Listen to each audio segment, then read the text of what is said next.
Welcome back to Keep It Local. Do you have a dog with bad manners that you absolutely love, but you just can't get him or her to stop jumping up on people at the front door, or maybe you can't get them to stop eating from the table because you used to feed them snacks? Well, Cor Harlan is standing in for Mike Donahue in the studio today, and he's going to show us exactly what to do to get rid of all of those problems. Right, Cor?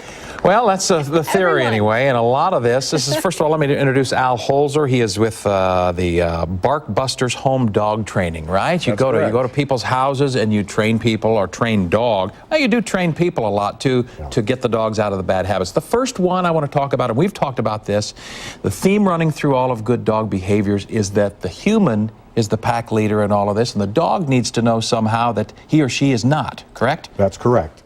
Dogs have been domesticated 12,000 years or so. Mm-hmm. They still have those canine wolf instincts, and they need a good, strong pack leader.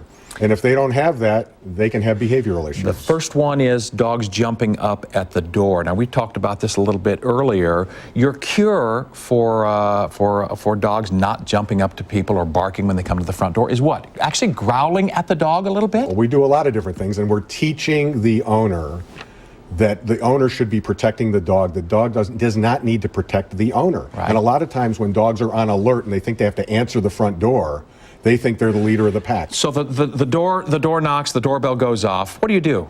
Yeah, as the owner? As the owner. We teach the owner to do a lot of things to talk dog, to speak in dog language. One of them is a growl. It sounds like this. Bah. Okay, so we have the owner growl. The dog goes, "You're speaking my language." The dog gets it. The problem usually is solved with that and some other things that we teach the owners. Mm-hmm.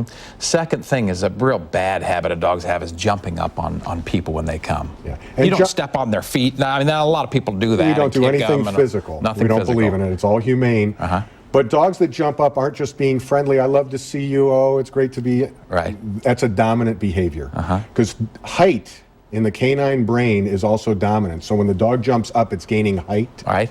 It thinks it's the pack leader. And we can usually fix that problem in a minute to 5 minutes, and that's it. Really? And then the dog, when it thinks about jumping, will catch itself and not jump. So it's all about teaching the owners. The dogs are usually easy. Right. The owners are the challenge. About 30 seconds left. Getting your dog to listen is a problem my mom has with her 5 dogs all the time. How briefly can you get a dog to listen to you when it doesn't want to? Well, if the dog's not listening to you, the dog is not respecting you. Okay, so it's all about teaching the dog about trust and respect and love. And so that, again, stems back to the owner sending the right cues to the dog about who's in charge.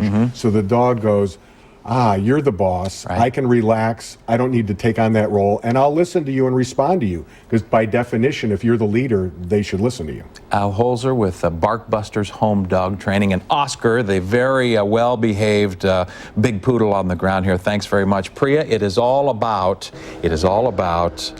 being the pack leader if you're a human, and not letting the dog be the pack leader, if that makes any sense. Who's the boss? That's the question. All right, Cora, thanks a lot. We appreciate it. Now, coming up, we're going to take you on a tour inside Dove Lewis's emergency room. You'll see what they do here and how they do it. Plus, why a mom is mad at a school after her son comes down with swine flu. That's coming up in the news headlines.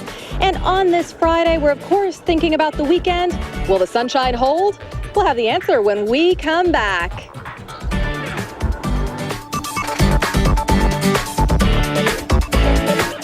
Monday,